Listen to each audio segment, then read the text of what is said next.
Action.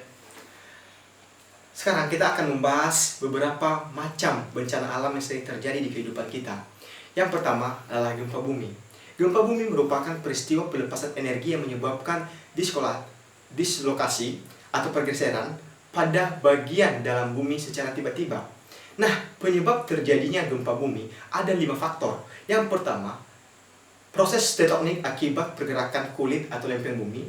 Yang kedua, aktivitas sesar di permukaan bumi. Yang ketiga, pergerakan geomorfologi secara lokal. Contohnya, terjadi runtuhan tanah. Yang keempat, aktivitas gunung api. Yang kelima adalah ledakan yang dibuat sengaja oleh manusia.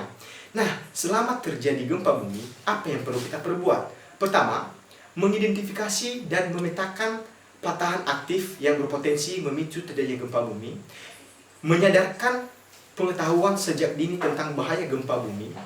Yang terakhir, membangun rumah tahan gempa, mengetahui tempat yang aman jika terjadi gempa, dan menyiapkan tas ransel yang berisi barang-barang yang sangat dibutuhkan pada saat darurat terjadi gempa bumi, dan mendidik diri sendiri dan anggota keluarga agar tidak panik menghadapi gempa bumi dan mengetahui nomor-nomor penting seperti telepon darurat, polisi, pemadam kebakaran, dan stasiun yang menyiapkan informasi darurat.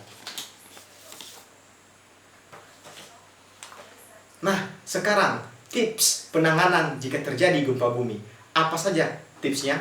Jika gempa bumi menguncang secara tiba-tiba, berikut ada petunjuk yang dapat dijadikan pegangan dimanapun kita berada. Seperti di dalam rumah, apa yang kita perbuat? Ya, akan terasa beberapa saat selama jangka waktu itu, Anda harus mengupayakan keselamatan diri Anda dan keluarga Anda. Masuklah ke bawah meja untuk melindungi tubuh kita dari jatuhan benda-benda. Jika Anda tidak memiliki meja, lindungilah kepala Anda dengan bantal. Jika Anda sedang menyalakan kompor, maka matikanlah secara untuk mencegah terjadinya kebakaran. Nah, bagaimana kalau di sekolah? Kalau di sekolah, berlindunglah di bawah kolom meja. Kalau ada tas atau buku, lindungilah kepala Anda.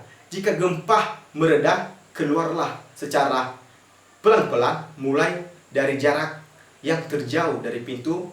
Carilah tempat lapang, jangan berdiri dekat gedung, tiang, dan pohon.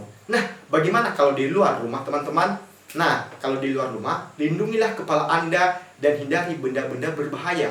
Di daerah perkantoran atau kawasan industri, bahaya bisa muncul dari jatuhnya kaca-kaca tersebut dan papan. Lindungilah kepala Anda dengan menggunakan tangan, tas, dan ataupun barang bawaan. Itu untuk melindungi kepala. Nah, bagaimana kalau berada di gedung, di mall, dan bioskop, lantai besar, segala macam? Yang perlu kita lakukan adalah jangan menyebabkan kepanikan atau korban dari kepanikan. Ikuti semua petunjuk dari petugas atau satpam.